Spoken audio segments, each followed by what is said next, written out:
The early morning sun crept through the blinds of the small farmhouse just outside of Pinewood, Texas.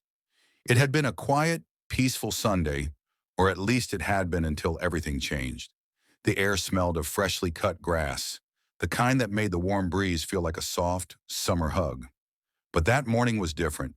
That morning, Sheriff Emily Hayes would make a discovery that would shatter her world and leave her with a choice she never expected to make. Emily had been a sheriff for over 15 years, the first woman to hold that position in Pinewood, a small town that clung to tradition and had long been known for its tight-knit community. She knew everyone by name. The town trusted her. But today she would face a nightmare she couldn't have possibly predicted.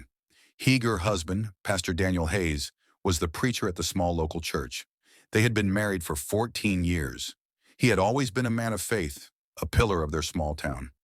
He had two children from his first marriage, Megan, a vibrant 17-year-old girl, and Emma, a shy 12-year-old who loved to draw. Emily and Daniel had worked hard to build a good life together, despite the challenges that came with their respective roles. That morning, however, everything would fall apart.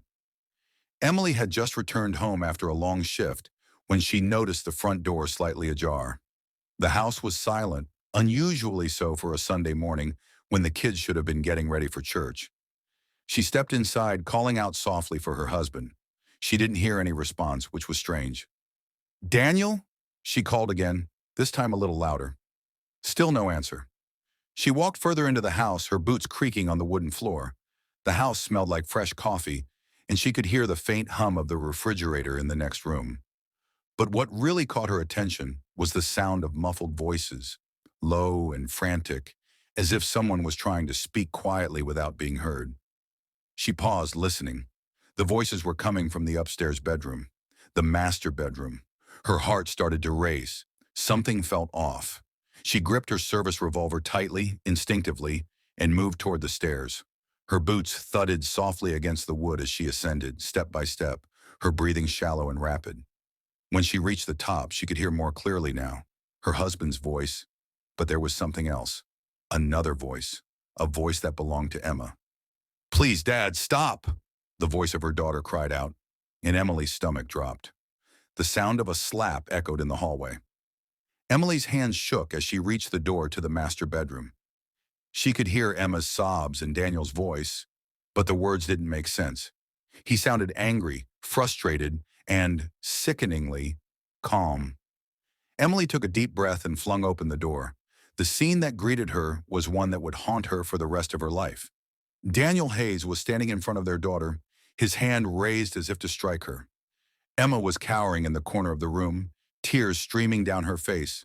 The room was a mess, clothes scattered on the floor, a broken lamp lying on the carpet. But the worst part, the part that would burn into Emily's mind forever, was her husband's face. There was no remorse, no shame, just anger. For a moment, time stood still. "What the hell is going on here?" Emily shouted, her voice breaking through the fog of shock that clouded her mind. She stepped forward, her gun drawn, her instincts kicking in before her emotions could catch up. Daniel turned slowly, his face flushing with a mixture of guilt and anger. His eyes met hers, and for a second, Emily thought she saw something. Something dark, something unrecognizable. "You shouldn't have come in here," he said coldly, taking a step back. "Get away from her, Daniel!" Emily yelled, her voice trembling with the rawness of disbelief and rage. "What the hell is wrong with you? What did you do to our daughter?" Daniel's expression twisted into one of anger. "You don't understand, Emily. It's not what you think. You're always too damn busy to see what's been going on in this house. I did what I had to do. She's—" "Don't say it," Emily interrupted, her voice shaking with fury. "You don't get to explain this away. This ends now, Daniel." She was shaking, barely able to keep the gun steady in her hands. She had seen violence before. She was a sheriff. But this was different. This was her husband, the man she had built her life with, the man she had trusted with everything. And now he was standing in front of her, making excuses for the unspeakable. "Get away from her," she screamed again, this time louder. "You don't get to do this. Not to her. Not to my baby." For a brief moment, Daniel's gaze flickered to Emma, and Emily saw the flicker of fear in his eyes. But then it was gone, replaced with an icy coldness. He lunged toward Emily, grabbing her by the arm, trying to wrest the gun from her grasp. In that moment of struggle, the weapon discharged. The first shot echoed through the room, followed by another. Emily didn't know what was happening, whether she was pulling the trigger or if the gun had simply gone off, but she heard the shots. 5 in total. Each one felt like a thunderclap in her chest. Daniel fell to the ground with a thud, his eyes wide in disbelief. Blood pooled around him as his body went limp. Emily stood frozen, the gun still in her trembling hands, staring at her husband's lifeless body. Her mind was a swirl of confusion, shock, and horror. What had just happened? Was he really dead? What had she done? The silence that followed was deafening. Emma's sobs were the only sound in the room. Emily turned slowly toward her daughter. Emma was still curled up in the corner, tears streaming down her face, her eyes wide with fear. She had seen it all. Her mother, the sheriff, had just shot her father. For the first time in her life, Emily didn't know what to say. She didn't know what to do. Her world had been shattered in a single moment. "Mom?" Emma whispered, her voice barely audible. What? What just happened?" Emily sank to her knees, still holding the gun in her hands. She stared at her daughter, her heart breaking into a million pieces. "I'm so sorry, baby," she whispered, her voice cracking. "I'm so sorry." But it was too late. The damage had been done. The questions would soon follow. And the truth, as hard as it was to face, was only just beginning to unravel. The first rays of sunlight had barely touched the small Texas town of Pinewood when the sheriff's office was flooded with the early morning call. It was Deputy Jake Morrison who had answered the phone, and it was his voice that would carry the weight of the horror that had unfolded in Emily Hayes' home just hours before. By the time the call ended, the deputy's hands were shaking and his heart pounded in his chest. The incident was too close to home, too personal. Within minutes, the sheriff's office was a flurry of activity. Officers gathered their gear, loaded into their squad cars, and began the journey to the Hayes house. Word had spread quickly through the small town of Pinewood that something terrible had happened at the home of the beloved sheriff, and soon everyone would learn the tragic story of the preacher and the woman who was supposed to be his wife. By the time Detective Michael Granger arrived at the scene, the house was already swarming with officers and investigators. He was a seasoned detective from the neighboring town of Vernon, known for his calm demeanor and sharp mind. His reputation for piecing together complicated cases was well known, and it was no surprise that he was called in to handle this one. He had been working for over a decade, and in all his years, he had never seen anything quite like this. The sheriff was involved, and that made everything more complex. The first thing Michael noticed when he stepped into the Hayes home was the overwhelming sense of quiet. The house, usually warm and inviting, felt cold now. There was a strange stillness in the air, as if it was holding its breath. And there, in the middle of it all, was the body of Daniel Hayes, the preacher who had once been a symbol of faith and respect in Pinewood. Now he lay on the floor of the master bedroom, lifeless. Blood had stained the carpet beneath him, his body sprawled at an awkward angle. 5 shots had been fired, each one landing with deadly precision. The forensic team was already working, taking photos, collecting evidence, and processing the scene. Michael glanced over at Emily Hayes, who was sitting in a chair near the kitchen, her hands clasped tightly in her lap. Her eyes were red from crying, her face pale and exhausted. She didn't look like the sheriff, the confident, tough woman who was always in control. Instead, she looked like someone who had been broken, like the woman who had just witnessed her entire life unravel. Michael approached her slowly, keeping his distance for now. He knew better than to rush this kind of conversation. In his experience, people who were involved in something as traumatic as this often needed time to process before they could speak. Emily hadn't spoken yet, but the look in her eyes said it all. There was pain there, guilt, and something deeper. Something Michael couldn't quite place. "Sheriff Hayes," Michael said softly, his voice steady but filled with a hint of sympathy. "I know this is a difficult time, but I need to ask you some questions." Emily didn't answer immediately. She looked up at him with a blank expression, her hands trembling slightly. Her voice, when it came, was barely above a whisper.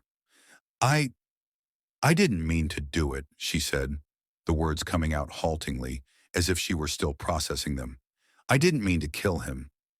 Michael took a deep breath, steadying himself. He had heard similar words countless times, but this was different.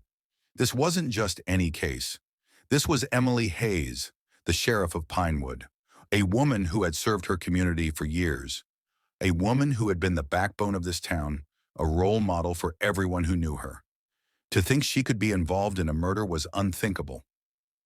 We'll get to the bottom of this, Michael said gently, sitting down across from her. But I need you to tell me everything, Emily. Everything you remember. She looked at him for a long moment, and for a moment, Michael thought she might break down again, but she didn't. Instead, she took a shaky breath and began to speak. I came home early this morning, she began, her voice still trembling. I was supposed to meet Daniel and the kids at the church later, but something felt off. I don't know what it was. I walked in, and the door was slightly open. I called out for him. He didn't answer. I thought maybe he was still upstairs, getting ready. But then I heard voices. I heard Emma. She was crying. I heard Daniel. He was yelling at her.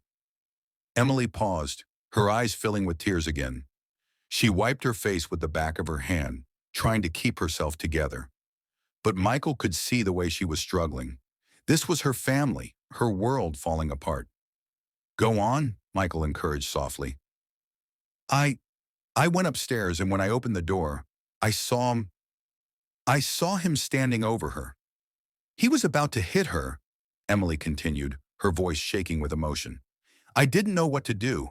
I told him to stop, to get away from her, but he just turned to me like I was the enemy. He said things I couldn't believe. He was angry, so angry.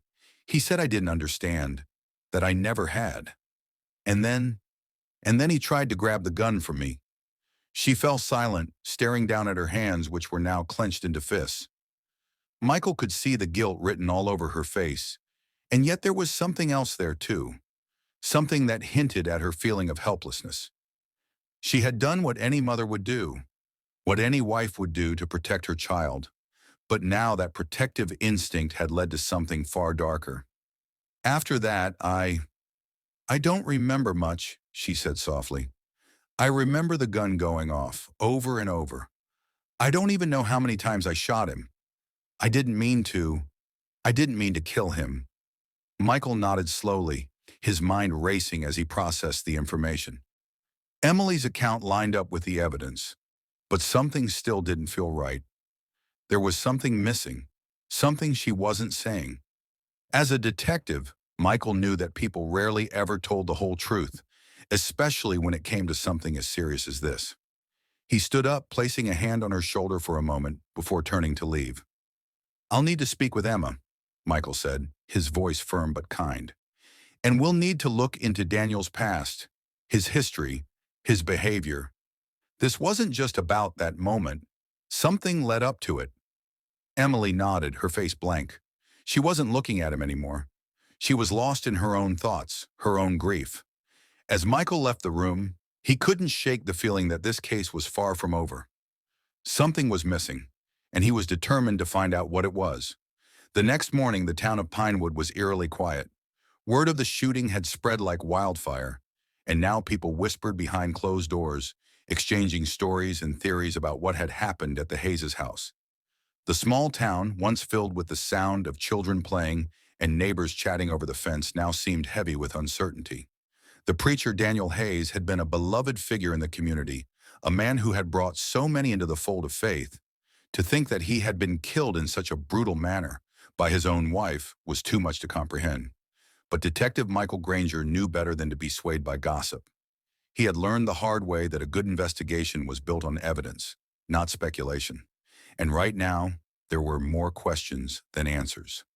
After speaking with Emily, Michael decided it was time to talk to Emma, the 12-year-old daughter of the Hayes family, the girl who had allegedly witnessed the events that led to her father's death. The child had been in the house when everything unfolded, And while Emily had told her side of the story, Michael knew that Emma's version of the events could provide crucial insight. As he drove to the Hayes home, Michael couldn't help but think about the family dynamics. The people of Pinewood had always looked up to Daniel and Emily Hayes as the perfect couple, the kind of couple everyone else aspired to be. Emily was tough and respected, a sheriff who had been in charge for over 5 years, while Daniel was the preacher whose sermons touched the hearts of the congregation. But now, everything was in ruins.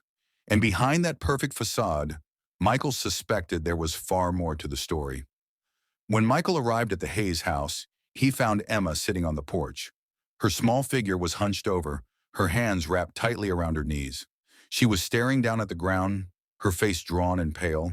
It was obvious she hadn't slept, and her eyes were red from crying. Michael approached her cautiously, not wanting to startle the young girl. "Hey, Emma," Michael said gently. "I'm Detective Granger. I know this is a tough time for you, but I need to talk to you for a minute, okay?" Emma didn't respond at first. She just kept staring at the ground, her hair hanging in front of her face. Michael could see the fear in her posture, the way her small frame seemed to shrink into itself. This wasn't a girl who had experienced the world the way most kids her age had. She had been through something that no child should ever have to witness. "Emma, I know you're scared," Michael said, his voice low and comforting. "But I need you to be brave for me. You're the only one who can help us understand what happened." Emma lifted her head slowly, her eyes meeting his. There was a wariness there, but also a quiet desperation. She didn't want to be a part of this nightmare, but she knew she had no choice. "What do you want to know?" she asked, her voice barely a whisper. Michael sat down beside her, keeping a respectful distance. He wasn't going to push her, but he also knew that he had to get the truth from her. "I need to know what happened that night," he said softly. "What did you see, Emma? Can you tell me what your mom and dad were doing?" Emma bit her lip, clearly struggling with the memory. Michael gave her time, allowing her to collect her thoughts. Finally, she spoke. "I don't know what to say," Emma began, her voice shaky. "I was in my room, trying to sleep, but I heard shouting. It wasn't like when Mom and Dad argue sometimes. This was different. I heard Daddy's voice and he was yelling. It sounded angry. And then I heard my mom. She was crying." Michael listened closely, his mind racing through the possibilities. He had already heard Emily's side of the story, but this was different. Emma's account was critical. It was from the perspective of a child who had been there, who had seen something that could fill in the gaps. "I was scared," Emma continued, her voice breaking. "I went to my door and peeked through the crack.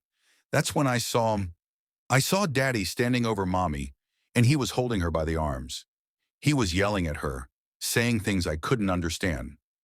I don't know what happened after that. I just remember Mom yelling for me to run. And then there was a loud noise, like a pop. And then more pops. I don't remember anything after that." Michael sat back, absorbing her words. The shooting had happened in the heat of the moment, and according to Emma, it seemed to follow a confrontation. But the question remained, what had led to that point? What had driven Daniel to this breaking point? He was about to ask Emma more questions when his phone rang, breaking the quiet moment. It was his partner, Deputy Morrison. "Detective, we found something," Morrison's voice came through the phone. "We dug into Daniel's past, and we found some things that you need to know." Michael's heart rate quickened. He had a gut feeling that whatever Morrison had discovered would change the course of the investigation. He excused himself from Emma, promising her he'd be right back, and walked towards his car. "Go ahead, Morrison. What did you find?" "We went through Daniel's emails and phone records," Morrison continued, "and we found several disturbing messages between him and someone named Sarah Carter. She's a woman from a church down in San Antonio. She's been emailing him for months. We think she's his mistress." The news hit Michael like a ton of bricks. It made sense. Daniel Hayes, the upstanding preacher with the perfect image, had been leading a double life. This woman, Sarah Carter, could be the missing piece of the puzzle. "I need you to look into Sarah Carter," Michael said firmly. "We need to find her, talk to her, and dig deeper into their relationship. I think this woman might know more than we think." As Michael ended the call, he couldn't shake the feeling that there was more to this story than anyone could have imagined. Daniel Hayes's death was not just about a tragic outburst of violence. There were secrets, dark, hidden secrets, lurking beneath the surface. And if he was going to uncover the truth, he needed to find out everything. He had a feeling the investigation was just getting started. The next day, Detective Granger stood in the middle of the Pinewood Police Department, his mind still racing from the new revelations. The picture was starting to come into focus, but there were still so many unanswered questions. The discovery of Sarah Carter, the mistress, had turned the investigation on its head. Was she the motive behind the murder of Daniel Hayes? Or was there something even darker lurking beneath the surface? Michael knew that he needed to find Sarah Carter, and he needed to do it quickly. Time was slipping away, and every minute that passed meant more time for her to potentially cover her tracks. The sooner he found her, the sooner he would get the answers he desperately needed. He got into his car and drove the short distance to San Antonio, the city where Sarah Carter was believed to live. It was a stark contrast to Pinewood, a bustling, fast-paced city with its own set of problems. But as soon as Michael arrived, he found himself feeling even more uncertain. The search for the truth had just become more complicated, and with every step, he knew it was getting deeper. Sarah's apartment complex was tucked away on the quieter side of the city, a modest two-story building in an area that was a far cry from the fancy condos and downtown lofts. Michael parked his car and made his way up the narrow steps to Sarah's door. He took a deep breath, ready for whatever lay ahead. He knocked sharply on the door, his heart pounding in his chest. Moments passed before the door creaked open, revealing a woman in her late 20s, dressed in a faded robe. Her hair was a mess, and she looked like she hadn't slept in days. Michael immediately recognized her from the photos he had seen earlier. Sarah Carter, the woman who had been involved with Daniel Hayes. "Can I help you?" Sarah's voice was shaky, and she seemed surprised to see him at her doorstep. "I'm Detective Michael Granger," he said calmly, showing his badge. "I'm investigating the death of Daniel Hayes. I need to ask you some questions." Sarah's eyes widened, and for a brief moment, Michael thought he saw something like fear flash across her face. She stepped back, opening the door wider, and motioned for him to come inside. "Please, come in," she said, her voice barely above a whisper. The apartment was small but cozy.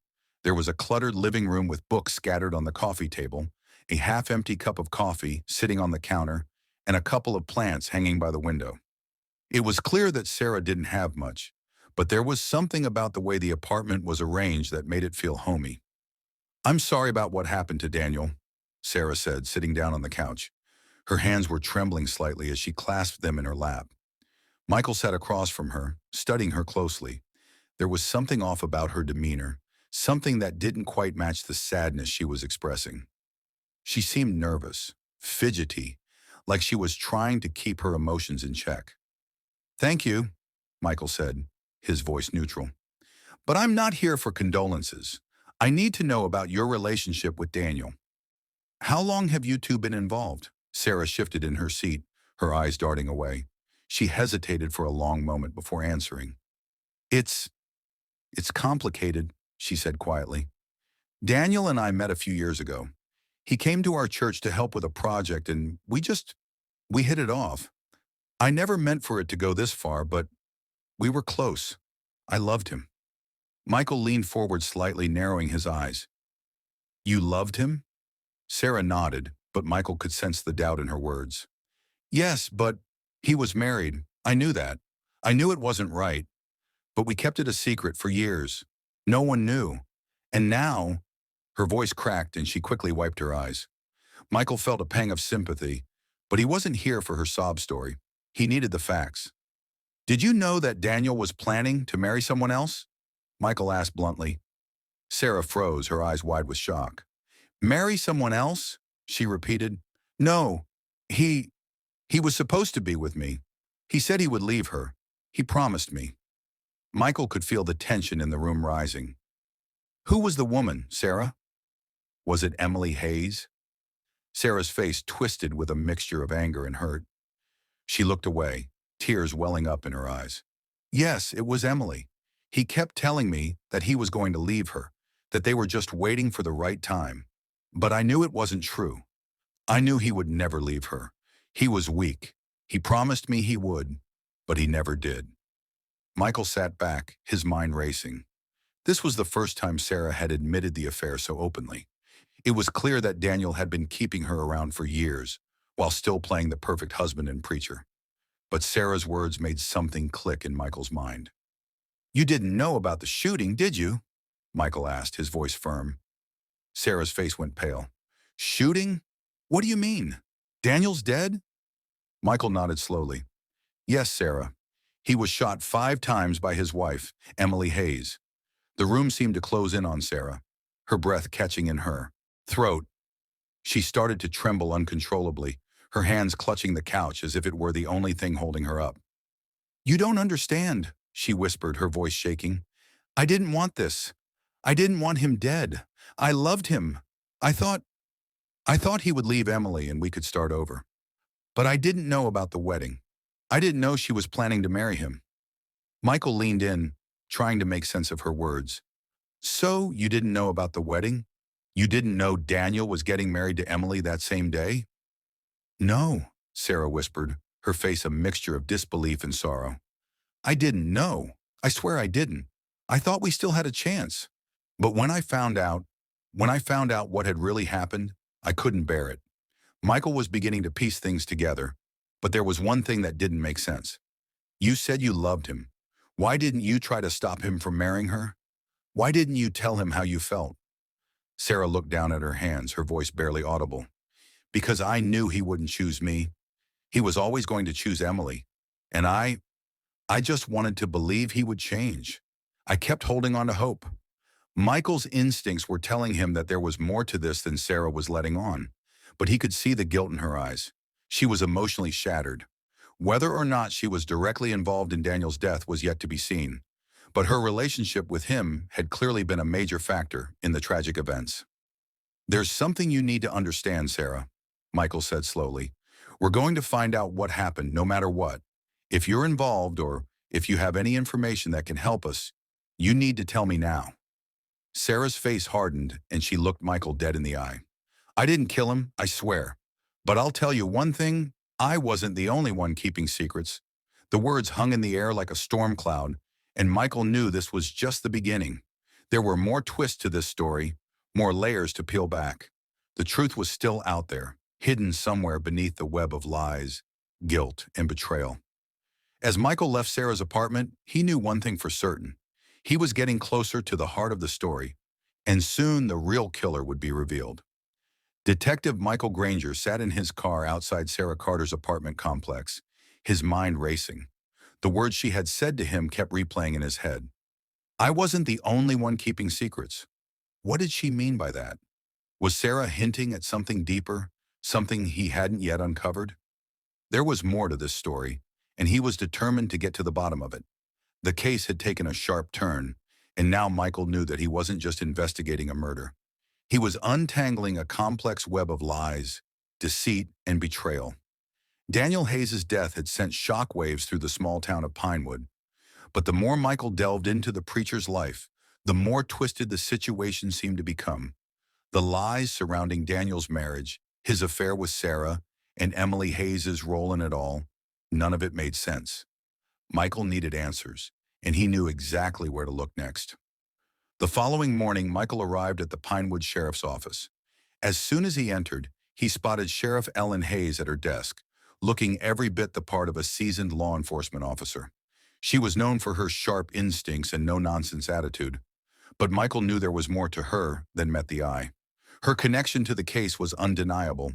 After all, she was married to Daniel Hayes, the man who had been shot 5 times. Sheriff Hayes looked up as Michael approached. She didn't seem surprised to see him. It was as if she'd been expecting this conversation to happen sooner or later. "Detective Granger?" she said, her voice calm, but with an underlying tension. "What can I do for you?" Michael sat down across from her, his eyes meeting hers with determination. "I need to ask you some questions, Sheriff. This case, it's not adding up. I'm trying to piece together the events leading up to Daniel's death." Sheriff Hayes didn't flinch. "I've already told you everything I know. I know you have," Michael replied, his tone even. "But I've learned some things. I spoke to Sarah Carter, Daniel's mistress. She claims that she had no idea he was planning to marry you. She says you were keeping secrets, Sheriff. She says there's more to this story than anyone is letting on. The silence in the room was thick. Michael watched as Sheriff Hayes's jaw tightened, her eyes narrowing ever so slightly. She wasn't shocked by the revelation, but there was something in her expression that told him she knew exactly where this was headed. "You've been talking to Sarah?" Sheriff Hayes finally asked, her voice cold. "Yes," Michael answered, nodding.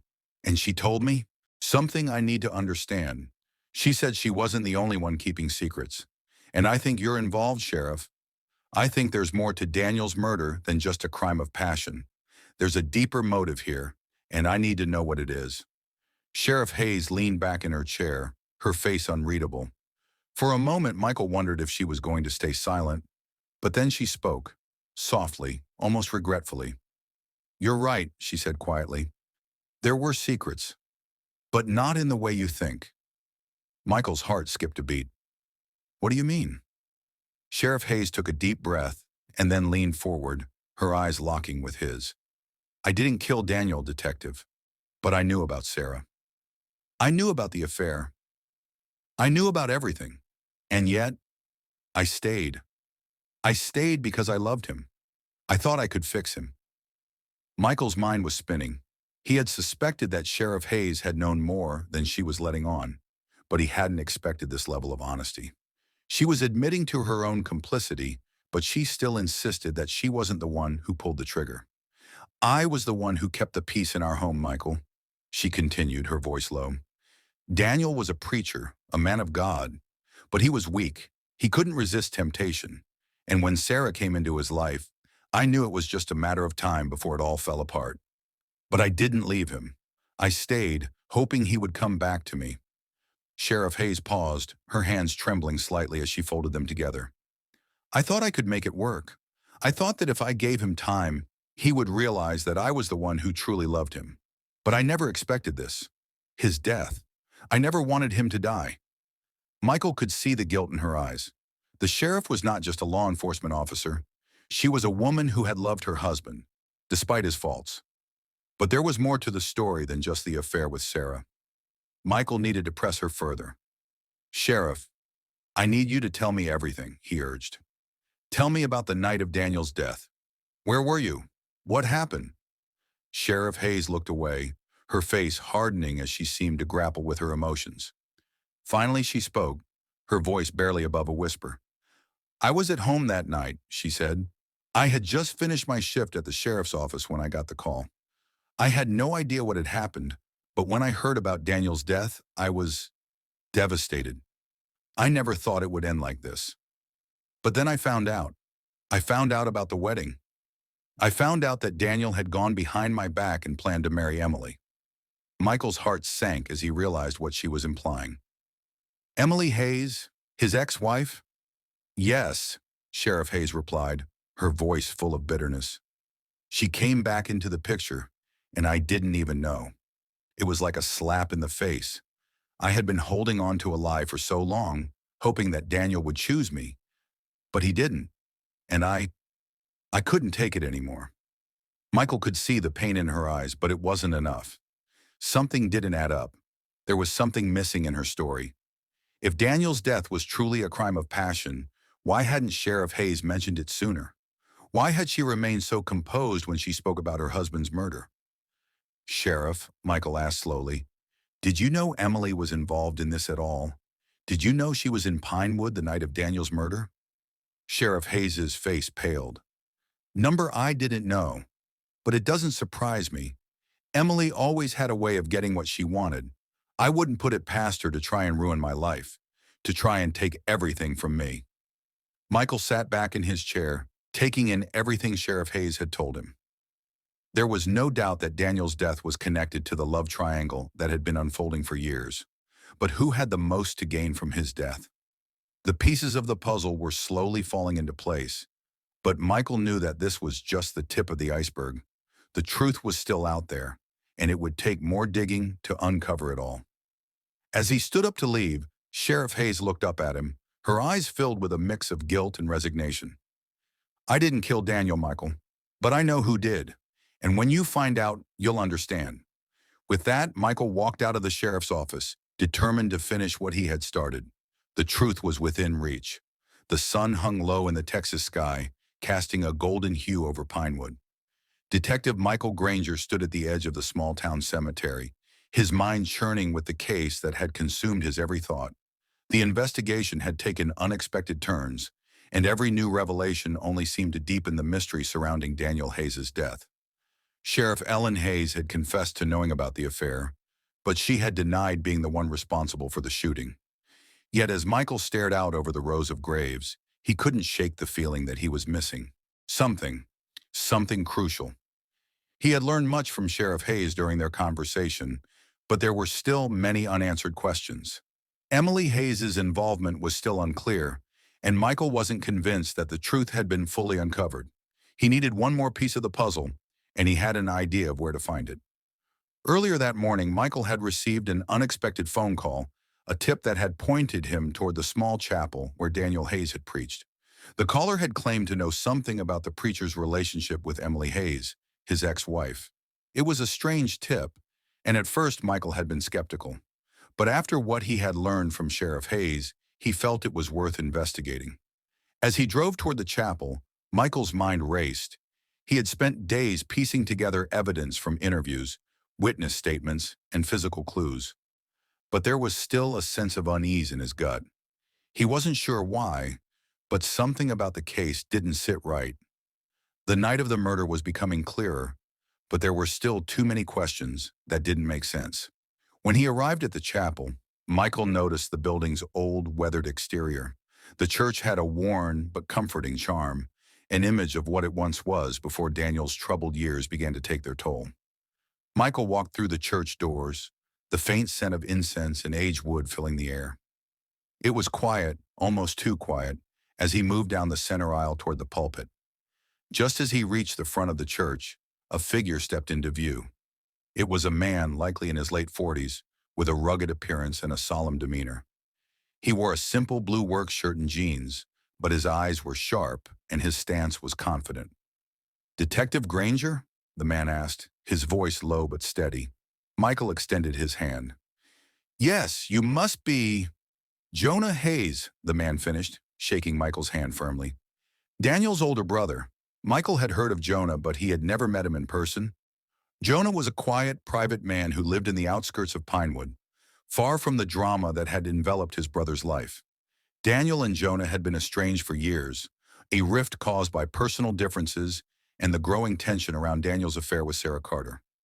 "I know why you're here," Jonah continued, his voice flat. "I've heard the rumors, the whispers about what happened to Daniel, but I can tell you right now, none of it makes any sense." Michael raised an eyebrow. "What do you mean?"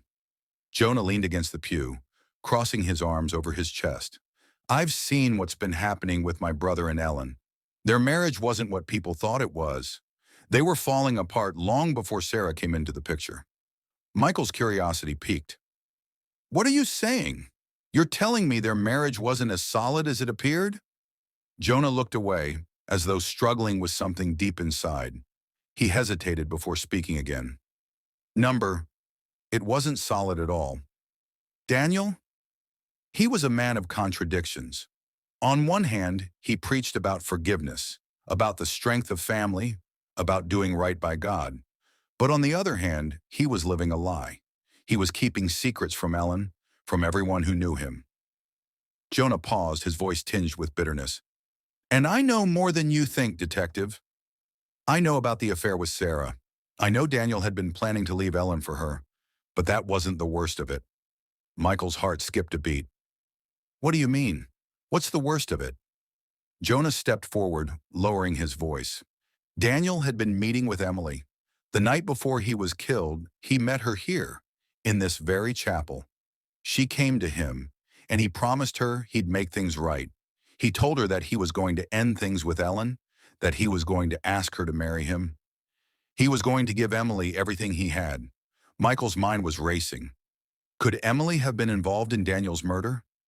The pieces were falling into place, but there was still something Jonah wasn't saying. Something crucial. "Why are you telling me all of this, Jonah?" Michael asked, his voice sharp. If you knew about the affair, why didn't you come forward sooner? Jonah shifted uncomfortably. Because I didn't want to get involved. I didn't want to be dragged into this mess. But after seeing what happened to Daniel, after hearing the lies everyone's been telling, I couldn't stay quiet anymore. You're right. There's more to this than what people are saying. Michael narrowed his eyes.